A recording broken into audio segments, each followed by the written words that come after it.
Well, there's no gainsaying right now that our economy is in a state of distress. I mean, when you look at the 33 recommendations which the governors, 33 governors, we understand, made to the president on what needs to be done to save the economy, one of it, on the top of that list, is the removal of subsidy for PMS, which it would seem that no leadership has been able to take on. And then we also have the issue of insecurity, which is preventing productivity in many parts of our lives or hindering productivity. Some people are still finding ways around it, but nonetheless, citizens are unable to live to the full potential of their country as a result of what is happening in the land. And it looks like very little solution is being proffered. Looks like, I mean, from all that we can read, you know, there are questions as to what more can be done, especially when you read statements like the president has given all of the support he can give to security chiefs. What should happen between now and the next elections? And even as we're entering this new electoral cycle, how can we begin to interrogate how these problems can be solved? But I'm hoping that Dr. Okey Kichuku, whom you've seen introduced there, will be able to provide some of the answers. He's Executive Director of Development Specs Academy. Good morning and welcome to Sunrise Today this morning. Thank you. Good morning. Well, difficult times we're in, and for anyone who is going to be wearing the cap of leadership at this time, first you have to ask, who are the people who think that this is the time to be taking leadership? I mean, do you really think that... Because this time around, you know, you cannot hide if you're a poor leader. Do you really think that, you know, this is an attractive position right now for anyone to say, I really want to go and sacrifice, and I really want to make things better? No, for somebody who sees it as a means of becoming rich, it's very attractive. Because laws are not being enforced as they should. Despite how things are right now? They're not seeing it. You think that any leader can afford to get there? No, you're speaking leader. You're talking about leaders with a sense of responsibility, people who feel that leadership is service. Now, supposing I'm working with somebody in public office, a governor, we travel only by private jet, in which case we don't know what's going on really. And our daily lives, we use Jeep as SUVs, and then we have security men around us. For as long as I work with him, I'll never know what is happening to the average Nigerian, and that includes my cousins and relations, my village people, my local government people, etc. So over the last couple of decades, we've nurtured a class of Nigerians who mistake leadership for privilege, who mistake personal preferences and impunity for law. Yeah, but even they, I mean, even that class of people now know that all is not well. In terms of the resources that accrue to the country, we've been told in recent times that our debt servicing has now finally outstripped our revenue. We've always known that we have a revenue problem. We know that the pipelines in the Niger Delta are being vandalized. In fact, one of the headlines we read this morning is that Shell is saying that the elite are the ones behind this vandalization, which we're seeing in the Niger Delta. You have all of that. I mean, there are lots of shut-ins by these oil companies that, nothing is really accruing to the Federation account. For governors to come up with 33 recommendations, you know that it is getting to a head. I'll take it at two levels. Exactly. So at this point, do you really think, I mean, that anyone who doesn't really want to serve will be coming to say, oh, I think I can still make some money through the system? Oh, yes, I do. And I'll tell you, I'll take it at two levels. The governors have come up commendably with what they think will change the economy. So let's first of all interrogate them. Every single one of them. What has improved the lives of the people in their respective states in the last 5 years, in the last 8 years? They must answer that question. What have they been doing with their security votes that insecurity is taking over the place, or has any of them turned it down? Why did it take them this long to talk to the president, write a letter, to look nice in public about the suffering of the people? What's their position on fuel subsidy? Is we really subsidized for the average Nigerian? Is it not Abuja, Lagos, and a few towns where you have fuel at the regular price? Far north, how many stations have ever sold fuel at the regular price in the last 20 years? In the southeast, Where do you go into? How many stations sell at the regular price? That's why they're so. So you find that the pretense that there's suddenly an awakening and everybody should harass Buhari to rule Nigeria well. How are they ruling their states? That's at one level. And you're talking about resources. You know, why would anybody be interested at this time? There isn't money anywhere. But that's if you understand leadership as development and that your budgets are supposed to impact positively the life of the people. But what's the reflex of government? We keep borrowing. I think 1.5 billion US for dollars for solar energy. Do we have the one we can procure here? Tax is going up. Is it not the same governors who were reported, I think, last week, to be suggesting a 20% VAT? Increase in taxation in an unproductive economy, in an economy where you now have officially a list of, they say, 40 million extremely poor homes that get regular stipend from time to time. And therefore, let's suppose in this establishment, the total staff strength is 500, and there are 110 who are extremely poor, who will give allowances. Some of them used to be farmers. They can't farm because of insecurity. Some of them used to do all kinds of petty things. And we're giving them money to spend, which is good. But productivity has declined. Therefore, there is really less to buy, and therefore inflation. There is no leadership that has a sense of national development in which our founding fathers, you know, worked among their people and around their people. So grandstanding in the media, 31, oh, wonderful, we've told Buhari what to do.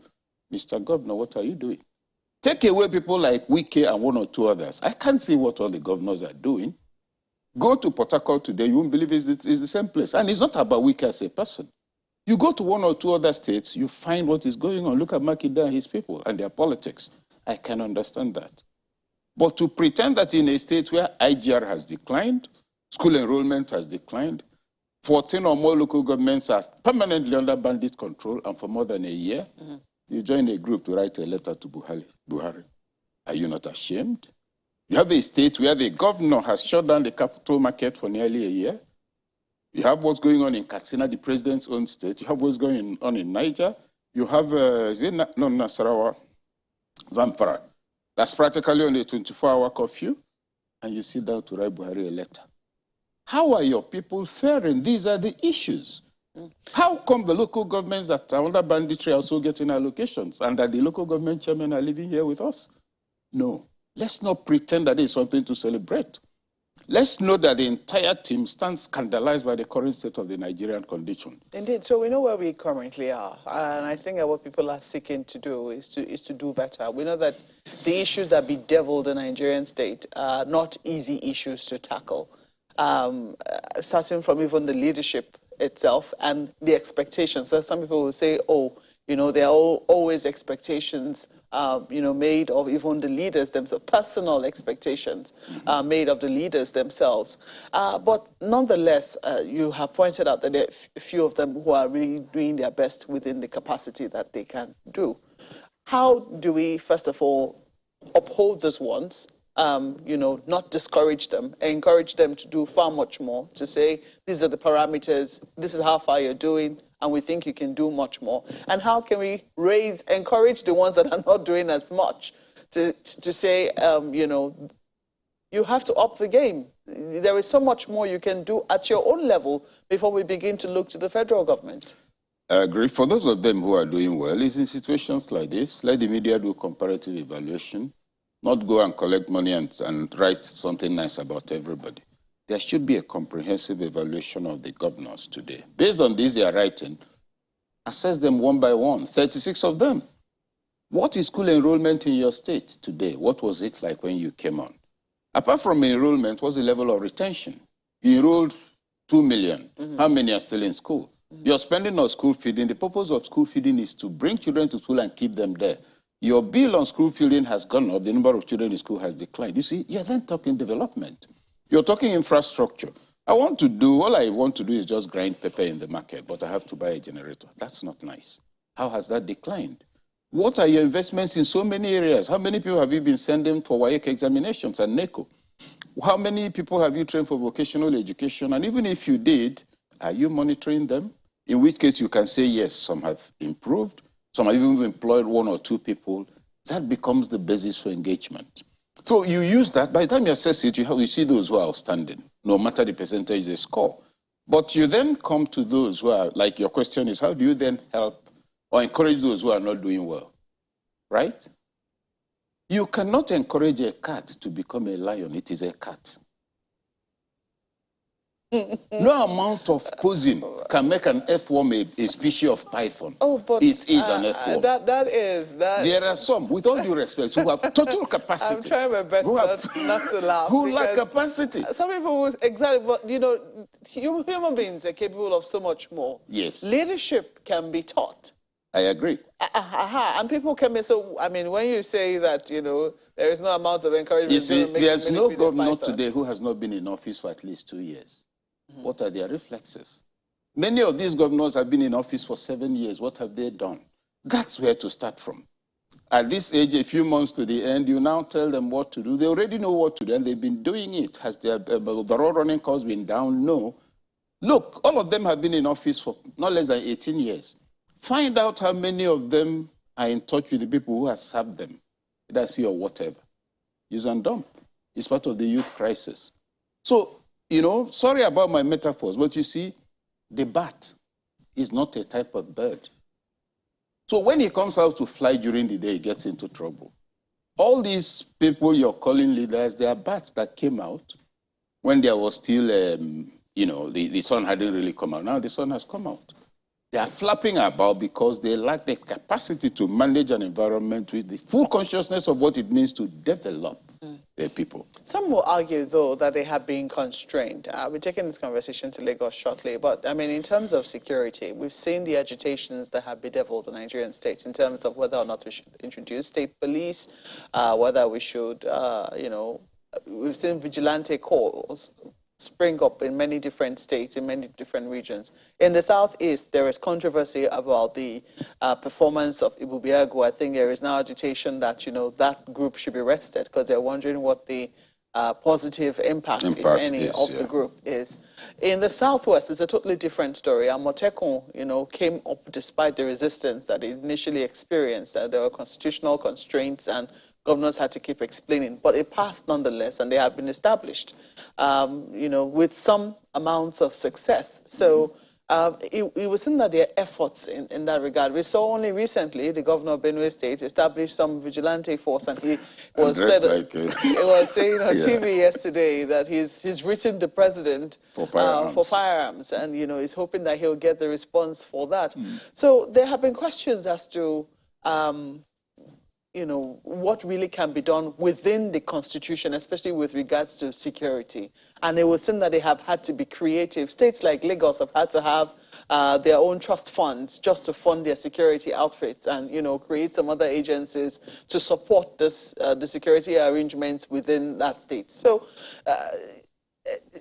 would you say that, you know, that governors haven't quite shown, can you really accuse them of lacking creativity in terms of trying to solve the security solutions, regardless of what the Nigerian state by itself has thrown at them? No, no, no. It won't be fair to accuse some of them, to accuse them of lack of creativity. You know, but you have negative creativity. Ignorance can drive you to a form of creativity that's at best laughable. What is laughable in the security arrangement? Why would you need to create more and more platforms, except you first of all passed a vote of no confidence on the national security apparatus? It's been failing. Let's even take the facts. There was a call, repeated, hysterical, for the removal of service chiefs. They were removed more than a year ago. Security has worsened. They say change the Nigerian security architecture. Most of those saying that do not know the meaning of security architecture. If there's noise disturbing us in this studio and we can't have this interview because people are chatting, it's lack of discipline, not the architecture of the place. So you remove service chief, nothing has happened. Declare state of emergency. Supposing the president now makes an announcement, I hereby declare state of emergency on national security. What will happen? There will be no improvement in ammunition. It will remove the fact that the boys up north are too few. It will remove the fact that what should be done by drones is not being done. Kaduna to Abuja, 2 hours, max 3 hours. There's a drone with capacity for just two drones to cover that entire distance, weaponized.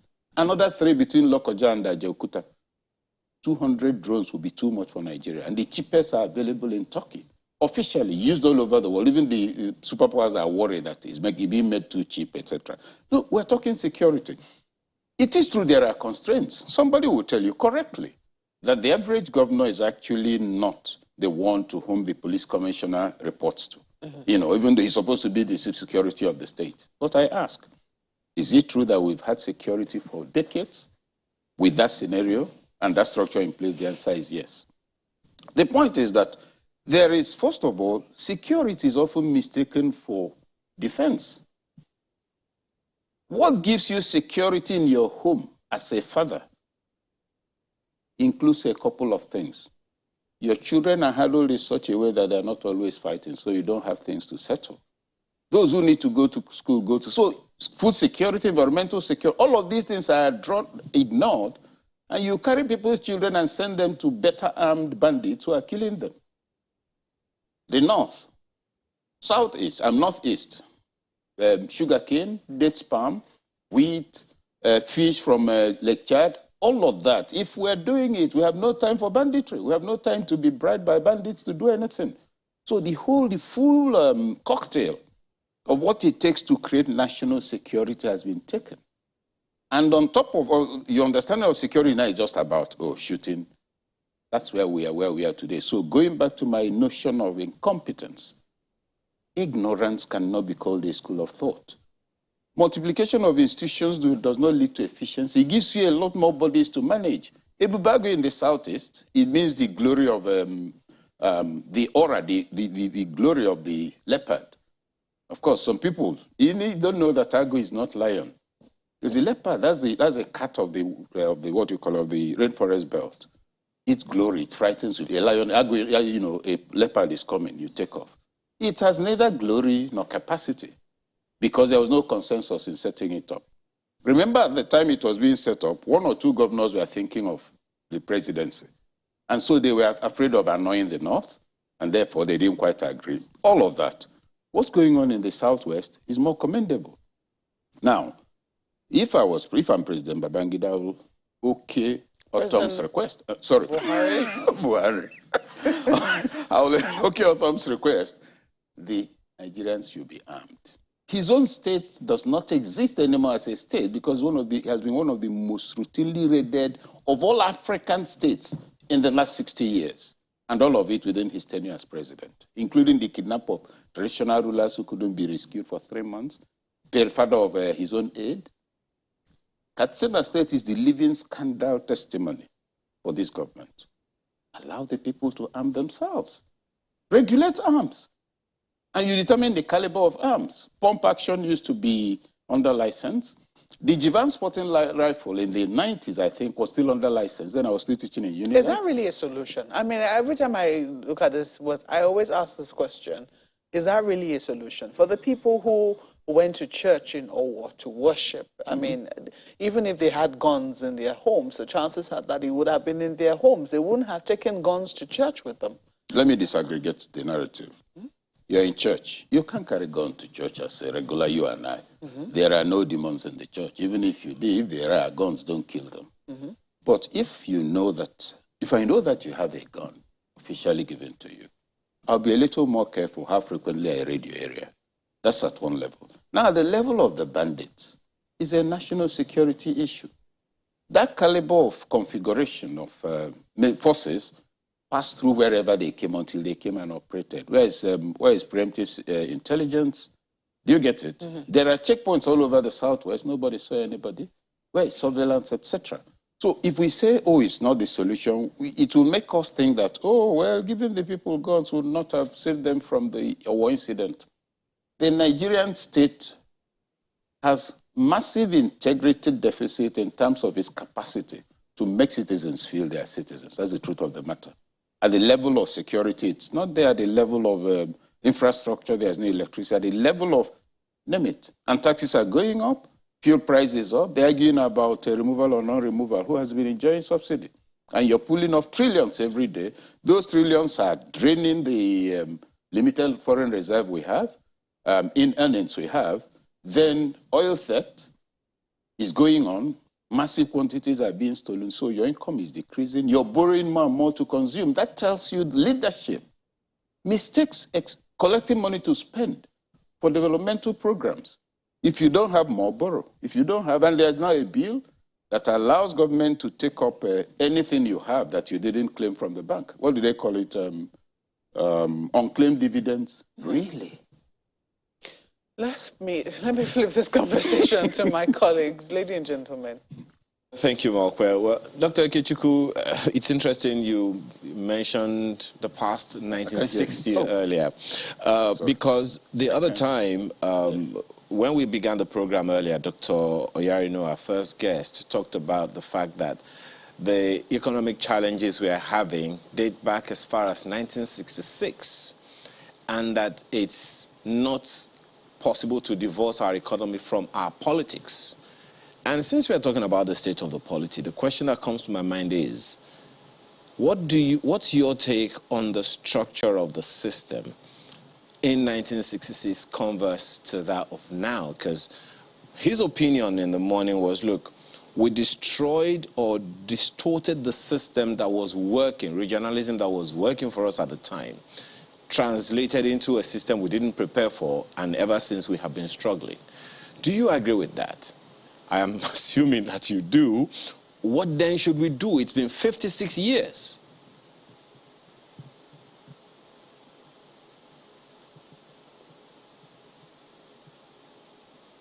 Whether I agree with the switch from the system that was working in the 60s to what we have today, by that I understand a couple of things, but most significant of them is then we had regionalism, we had a parliamentary system. Today we have 36 states and then a presidential system, which is far more expensive.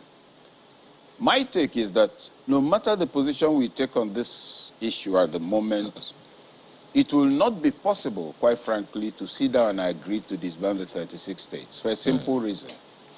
The beneficiaries of the current structure are more in number. Also, those who have got a certain degree of autonomy will not allow themselves to be what you call subsumed all over again to what they thought they'd run away from. I mean, you hear Dave Omahi saying from time to time that anything about Southeast County burning out of it. But let's look at the implications. Like you said, it's difficult to sustain. At that time, the entire 19 northern states, I think, yeah, that's 19, was just one area governed by one person. So the infrastructure for state administration constituted commissioners, among other things.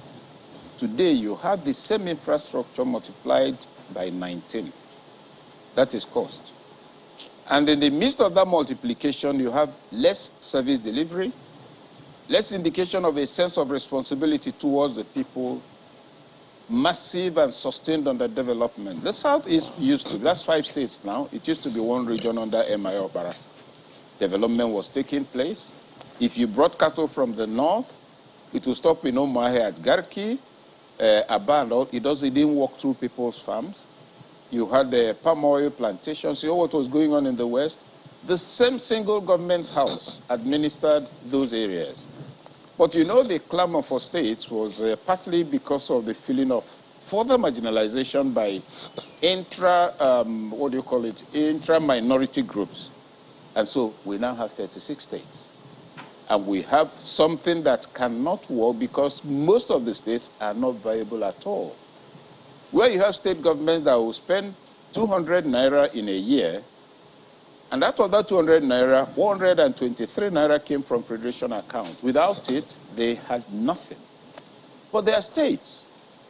And you're speaking about state equality. And you speak about massive piece land as basis for state creation, no problem. But I don't know of a place where land translates into citizenship. So the criteria was set. The focus in state creation has always been on distribution of resources. Whereas the anchor for the regionalism that worked for us for some time was productivity, semi-autonomy, independence in terms of authenticity of the various peoples, and a competitive disposition. Look, see what we can do. Look at the North before the Civil War. Northern Development Corporation, the massive investments made by very intelligent leaders to develop their people. The policy for Ahmadu Bello University. Ahmadu Bello University went ahead to introduce a lot of programs that leveraged people. If you had very poor WAEC, you went to the School of Remedial Studies. With the certificate from the School of Remedial Studies, you could go to the SBS, which gave you IJMB exams and qualified you for director. That's intelligent leadership. That our people may not be doing this, but so all of that was going on. Look at the Southwest, look at the Southeast. Today, what do you have? Budgets are read every day, and everybody's complaining about Buhari. Governors who on their own should feel thoroughly scandalized if they have the capacity to actually assess themselves as leaders. So you have a governors forum you meet, nothing wrong with it. What has been coming out of it? What is their position on the elections? How many of them protested against the distribution of dollars during the delegates' elections from any of the parties? And these are leaders. And everybody picks on Emefiele. Oh, you know, do something about the value of the naira. Your habits make it impossible for naira, for Dr. dollar Ikechukwu, not to be expensive. So, Dr. Ikechukwu, yes, please. Going forward now, if we took from the 33 recommendations made by the governors to Mr. President, would it be time to begin implementation of the Steve Oronsanye report, which has been set to potentially save the government about 1 trillion naira? And if in the past the problem in the delay of implementation of that report was, self-serving, this administration has less than 8 months in its lifespan. Do you see any willingness to be able to carry it through? I do not see that willingness. I also do not see the capacity. I also do not think the environment is right for it. It will only cause further confusion. And one of the major attractions is that it will save the government 1-point-something trillion. Fantastic saving. But what has government spent on procuring vehicles for another country? The rail to Chad, how much did it cost Nigeria? Could that money have been saved? Are there any thoughts on some of the various subsidies, some of the expenditures of the Ministry of Humanitarian Affairs? Are they advisable? A continuous loss of funds to IDPs instead of fixing security, is that? So when you're talking, if it's just a matter of savings, no. The attraction of the Oronsanye report, in my view, is its capacity, the possibility of driving governance efficiency and effectiveness, reducing a bloated administrative infrastructure, and, actually driving genuine development. But as for implementing it now, where will you start? The conspiracy against it is already overwhelming because some of the provisions which commence like, okay, if you've been in the service for this number, you've been a director for this number of years, you'll go, it's all been reversed. And so you think those who are benefiting from his violation, violation of his recommendations will now sit down and clap for you? Brilliant report. Oronsanye himself has been, I hear, don't know how far, maligned and, taken on by many people who think, oh, we need to deal with this fellow. He thinks he's very smart. So implementing it now, no. If anything, if you're telling government to save money, please tell government to forget the planned census of 2023. That's a lot of money that's not going to be of any distance. Let them deploy it to genuine development. You're positive. You're cocksure. We've been talking about how we need data to be able to do anything. Yes. The census should provide us with that level of data which we desire. I agree with you. If the structure, administration, and intent and the infrastructure around the structure can actually deliver reliable data, let another government do that census. This government is overwhelmed by problems of the moment, of every minute. So leave census, please. Yeah. Well, it's a fine place to leave this conversation. I know that it will continue in the coming days. I mean, we certainly are in the period where we'll be recruiting new leaders. We've seen the primaries of many political parties conducted, and people have emerged as candidates. Are we really going to recruit new leaders? Or new people to hold titles of leadership and continue the old? It's a matter of perspective. I agree. Dr. Ikechukwu, I have to thank you. We all have to thank you for coming on this morning. Dr. Ikechukwu is Executive Director of Development Specs Academies and speaking with us here in our Abuja studios. Thank you once again. Thank you.